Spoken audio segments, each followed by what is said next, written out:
प्रांत के हालात प्रजातंत्र की दृष्टि से अत्यंत चिंताजनक है,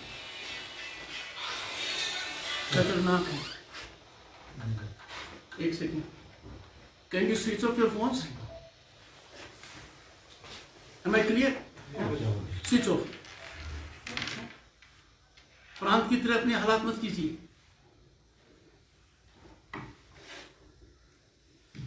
Democracy is fully threatened.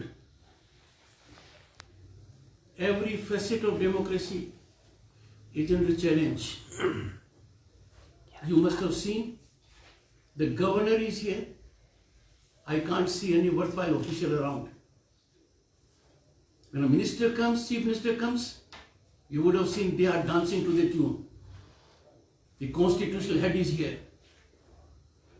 Nowhere to be seen anything. Looking to their poor arrangements, I had to make my own arrangement. It's a very sad reflection. This is not to be tolerated. Democracy being so threatened, the governor is bound to be worried and concerned. The Home Department, State of West Bengal, one after the other, is committing an affront of the constitutional head. I gave out statistics of rape and kidnappings. They were based on reports of division commissioners, duly signed. Of all the district magistrates duly signed. And the Home Department of the state says Raj Bhavan dissemination of statistics on rape and kidnappings is baseless, not based on official data, ill-founded, misguiding, incongruous with authentic facts. क्या मजाक कर रहे हैं? Division commissioners की sign reports को मुख्यमंत्री को चिट्ठी लिखी, एसीएस होम को मैसेज किया, कुछ नहीं किया। We are landing in lawlessness, anarchy, और प्रांत में जो खेल हो रहा है घिनौना, वो प्रजातंत्र के लिए बहुत बड़ी चुनौती है। मुझे कहने में कोई संकोच नहीं है कि सरकार पुलिस क्रचेज पर चल रही है। आगाह करने के बाद भी पुलिस अधिकारी जो कृत्य कर रहे हैं, जो पॉलिटिकल वर्क कर रहे हैं, जो पॉलिटिकल वर्कर से भी ज्यादा पॉलिटिकल वर्क कर रहे हैं, बहुत बड़ी कीमत उसकी अदा करनी पड़ेगी। मैंने काफी समय से प्रश्न किया, ज्ञानमंत आईपीएस के खिलाफ इंक्वायरी क्यों नहीं हुई? यह प्रश्न आपके राज्यपाल ने 1 साल पहले किया। 4 बार उनको रिमाइंडर भेजे गए हैं, मुख्यमंत्री तक को आगाह किया गया है। चीफ सेक्रेटरी का जवाब नहीं, एसीएस होम का जवाब नहीं, मुख्यमंत्री का कोई जवाब नहीं। और आज क्या कहते हैं? Repeated attempt being made from certain quarters. What does home department mean? Governor is not certain quarter. Governor is constitutional head. Such an affront to constitutional head. They have no belief in rule of law. They have no belief in constitution. Already I had alerted ACS Home to behave, to believe in decorum, not to lower down his position. And then this tweet. And then there is no inquiry pending. The question is not inquiry pending. The governor has asked in writing more than a year back, in pursuance to the Supreme Court directive, what has happened to the inquiry which was to be initiated, what step has been taken, and there is more issue on that. Why there is no response to the communication of the governor from the chief minister? I am here to defend Indian Constitution, protect and preserve Indian Constitution. I will not tolerate its dilution. I can tell you I am not sharing certain things with the media. They are too sensitive. That what is happening in the state is shocking. Conspiracies to deal with those who are dealing with law.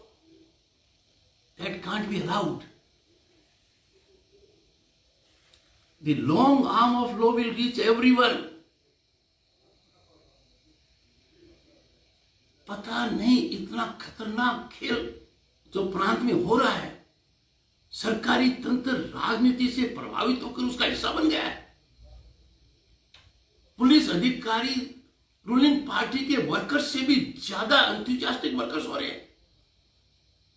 ये कानून से खिलवाड़, I can assure you, बहुत महंगा पड़ेगा।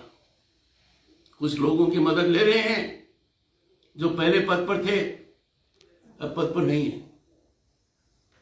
मैंने प्रश्न किया है, क्या डीजीपी पुलिस का बॉस है या उसका बॉस कौन है? क्या चीफ सेक्रेटरी एग्जीक्यूटिव हेड है ब्यूरोक्रेसी का या उसके ऊपर कोई बॉस है? राज्यपाल बार बार पूछता है स्टेट सिक्योरिटी एडवाइजर का ऑब्लिगेशंस क्या है, कोई नहीं बता पा रहा है। 2018 में से वो पद पर है। क्या कार्यकलाप कर रहे हैं, क्या ऑब्लिगेशंस हैं? रीना मित्रा फरवरी 2019 से है। What are her terms and conditions? No one is telling the governor to play fire with democracy, not to deal with the constitution, head as per constitution, are all indicative that there is no belief in the Indian constitution. And that is something which I cannot tolerate. I cannot countenance. Police अधिकारियों की इतनी मर्जी हो जाए कि कानून को तिलांजलि देकर, कानून को इग्नोर कर राजनीतिक इशारे पर कठपुतली बन जाएं, चाहे जिसकी सिक्योरिटी विड्रॉ कर लें, टेलीफोन के आधार पर सिक्योरिटी विड्रॉ कर लें। क्या सिक्योरिटी कोई पॉलिटिकल बेट है? क्या सिक्योरिटी क्विड प्रो क्वो है? सिक्योरिटी बहुत रैशनल कंसिडरेशन में दी जाती है, सोच समझ कर दी जाती है। सिक्योरिटी विड्रॉ की जा सकती है, उसके मापदंड होते हैं, उसका राजनीतिक मापदंड नहीं हो सकता। सरकारी तंत्र का पूरा राजनीतिकरण हो गया है और राजनीति का पूरी तरह से अपराधीकरण हो गया। पुलिस प्रशासन पूरी तरह से पॉलिटिकल पार्टी की विंग बन गया है। राज्यपाल के लिए चिंता का विषय है। आज मैं राज्य के प्रशासन और पुलिस को आगाह भी करना चाहूंगा और गुजारिश भी करना चाहूंगा, कानून के रास्ते से मत भटकिए, संविधान को तिलांजलि मत दीजिए।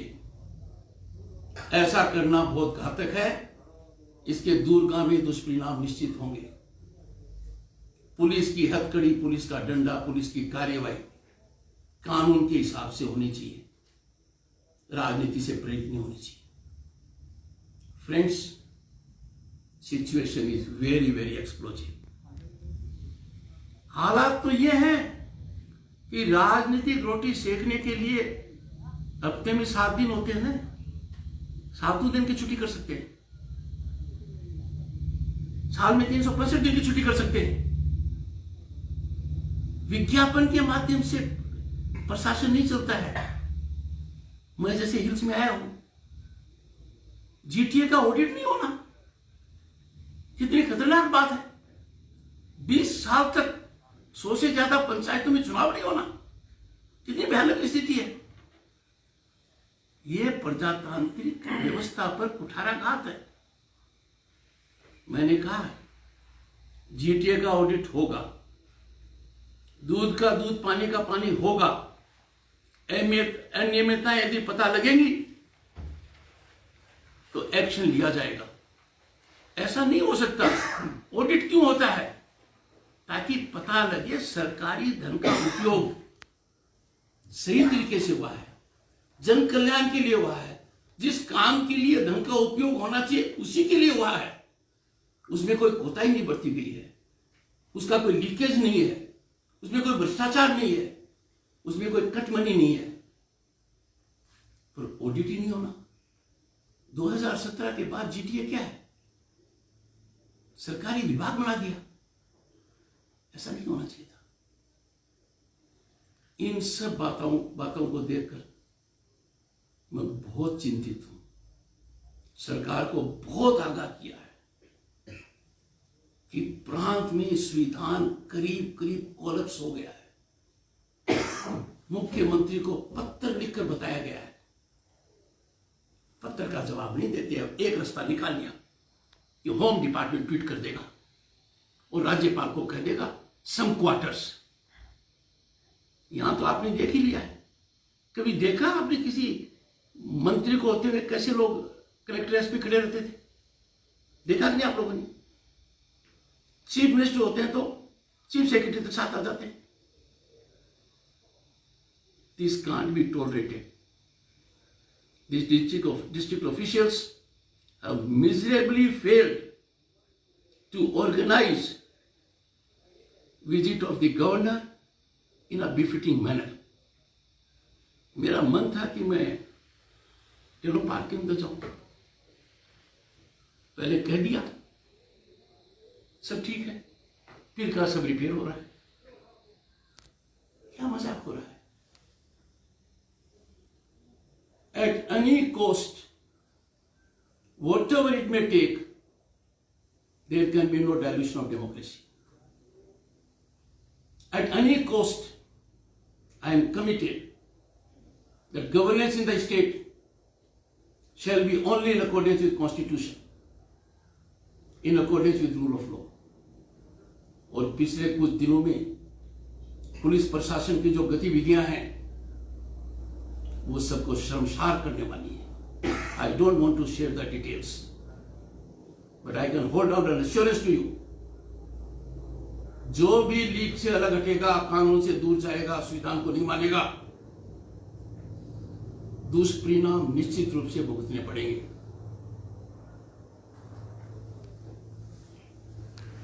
यहाँ पे तो सर्कल पार्टी और एनजीओस ने आपसे मुलाकात की, तो आप लगभग 1 महीने यहाँ पे रह चुके हैं, तो बेसिकली पहाड़ की पॉलिटिकल सिचुएशन आपने कैसे रहा? पहले तो मैं बता दूं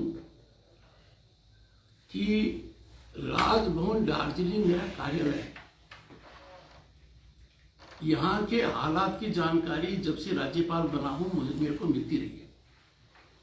जितने ज्ञापन आए हैं उनका मैंने गहन अध्ययन किया है। यहाँ आकर मैं सब लोगों से मिल रहा हूं। इंटेलेक्चुअल्स हैं, सोशल एक्टिविस्ट हैं, एनजीओज हैं, सिविल सोसाइटी के लोग हैं, पॉलिटिकल पार्टीज के लोग हैं।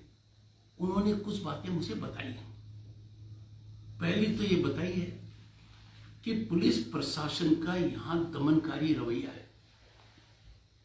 राजनीतिक गतिविधि की परमिशन वो सिर्फ उनको देते हैं जो रूलिंग पार्टी के नजदीक है। ये घातक है। मुझे ये नजर आ रहा पूरे प्रांत में कि ओसी और आईसी नए सत्ता के केंद्र बन गए। उनके माध्यम से ये सब कुछ करने की योजना बनी हुई है। उनके माध्यम से ये भी योजना बनी हुई है कि आगे वाले चुनाव के अंदर हम किस प्रकार से उनको 2 बातों के लिए आश्वस्त किया है। पहला, भारत के संविधान के तहत हर समस्या का समाधान है। मैं उदाहरण देता हूं, अनुच्छेद 370, डॉक्टर B.R. अम्बेडकर ने इसको ड्राफ्ट करने से मना कर दिया। डॉक्टर श्यामा प्रसाद मुखर्जी ने अपना जीवन इसमें लगा दिया, जीवन का बलिदान देना पड़ा। उन्होंने कहा एक विधान एक निशान। लोगों ने उम्मीद छोड़ दी थी कि 370 का कुछ नहीं होगा। 70 साल निकल गए, आज 370 भारत के संविधान से विलोपित है। It is not part of Indian constitution. We are grateful to members of parliament, we are grateful to the visionary leadership of prime minister कि 370 आज के दिन भारत के संविधान का हिस्सा नहीं। किसी ने कल्पना की थी, पर सोल्यूशन हुआ। राम मंदिर का मुद्दा लीजिए, लंबी समस्या थी, लोग इंतजार कर रहे थे, कोर्ट से होगा, कानून से होगा, ऑर्डिनेंस से होगा।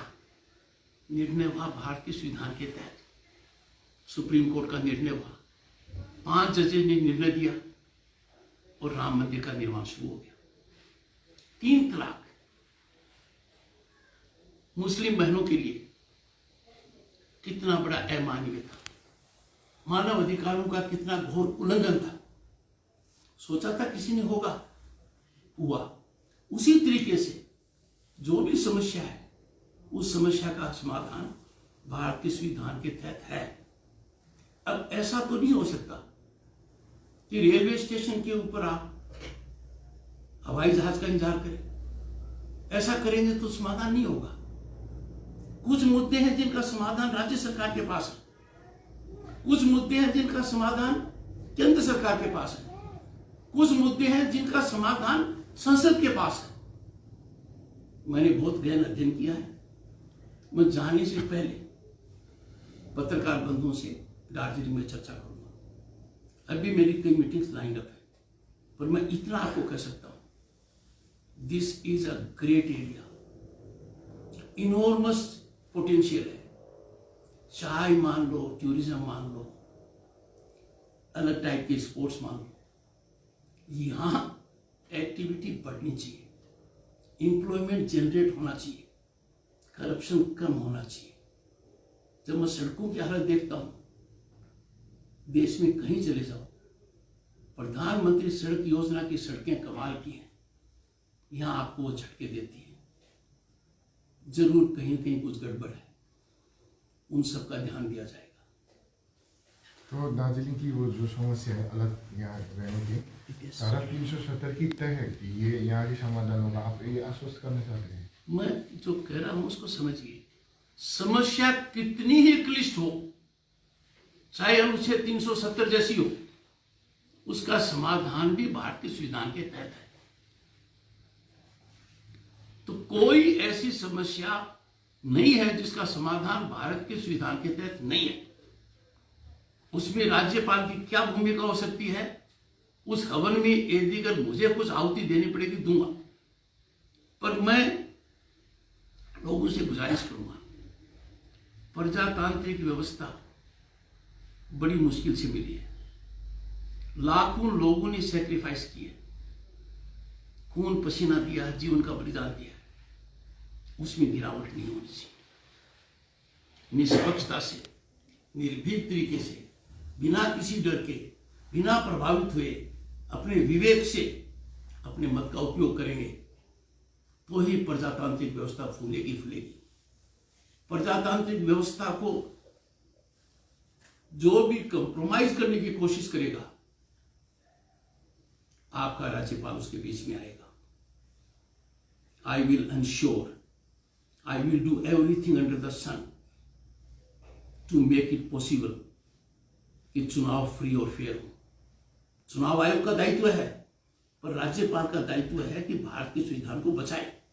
यदि चुनाव निश्चित रूप से नहीं होंगे, ढंग से नहीं होंगे, ट्रांसपेरेंटली नहीं होंगे, फेयरली नहीं होंगे, फ्रीली नहीं होंगे, उसमें पुलिस की दखलंदाजी होगी, उसमें पुलिस सरकार की मदद नहीं करेगी, रूलिंग पार्टी के पॉलिटिकल वर्क की तरह करेगी, तो फिर हम प्रजातांत्रिक व्यवस्था के ऊपर कालिख लगा देंगे। ये हमारे लिए अच्छा शुभ संकेत नहीं है। ऐसा नहीं होना चाहिए। मेरा प्रयास रहेगा ऐसा न हो। सर, आपके ऊपर तृणमूल कांग्रेस ने आरोप लगाया कि आप गवर्नर की तरह नहीं, विजेट की प्रवक्ता की तरह बात कर रहे हो यहाँ पर आकर, तो इस पर आप क्या कहेंगे? आपको लगता है ऐसा हो रहा है? जो यहां पर हुआ उसको सही मानते हैं? क्या जिलाधीश को नहीं होना चाहिए था? क्या एसपी को नहीं आना चाहिए था? राज्यपाल एक दिन वाइस चांसलर को बुलाता है, वो नहीं आना चाहिए था? Some people have lost their balance. आपका राज्यपाल जो भी करता है लिखित में करता है, जवाब दें, बताएं। राज्यपाल को पोस्ट ऑफिस मानना, राज्यपाल को रबर स्टैम्प मानना, यह मान लेना कि राज्यपाल तो बच्चों के ग्लोव्स पहनता है, फीट ऑफ क्ले है। सत्ता के गलियारों में कौन कौन घुस गए हैं? हाथ जोड़कर पत्रकार बंधुओं से कहता हूं, आंखें खोलो, रिपोर्ट करो, क्या सरकारी तंत्र का हाल हो गया है? It is hostage to home? आपको सब पता नहीं है क्या? कितना आसान है कहना, प्रांत में क्या हो रहा है, किस पराकाष्ठा पर पहुंच गए हैं। मैं जो आपको बता रहा हूं वो टिप ऑफ आइसबर्ग है। मैं घबराता हूं आपसे सब बातें बताते हुए जो खेल प्रांत में हो रहा है। किसी भी सभ्य समाज में, किसी भी डेमोक्रेटिक नेशन में, किसी भी society govern by rule of law इस प्रकार का भयानक काम नहीं हो सकता। कल्पना करते हैं लोग कि ऐसी कॉन्स्पिरेसी भी हो सकती है।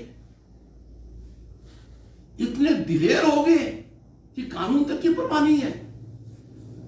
इतना ही बताना चाहता हूं, जिन लोगों ने कानून को चुनौती दी है, डेमोक्रेसी को खत्म करने का प्रयास किया है, वो खुद खत्म हुए।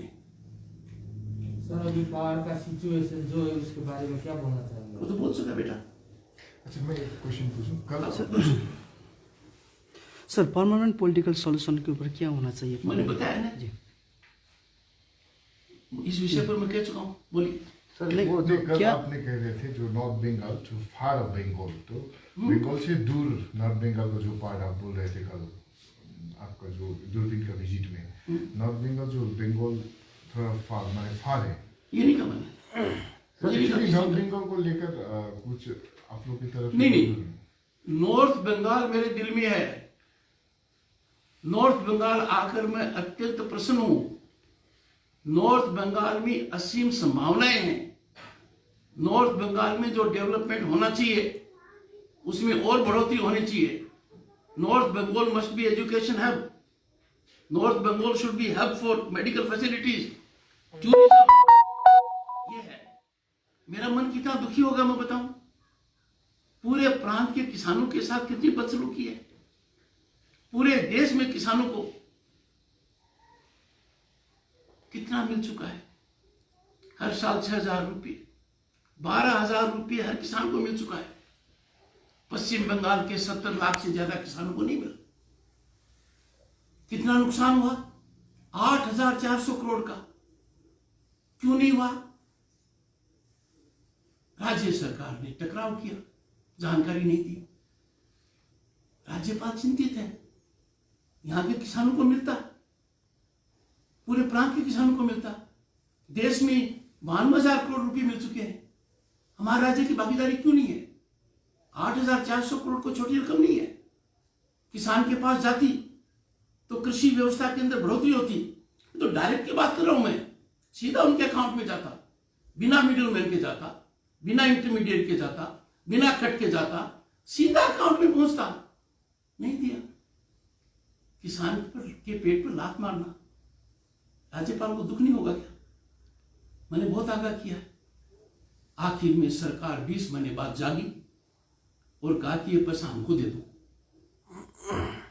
व्यवस्था के साथ कितना बड़ा बदसलूकी है। सीधा जो आपको पैसा मिल रहा है, आपके अकाउंट में मिल रहा है, मैं कहूं मेरे माध्यम से दो। Why should government be an agent?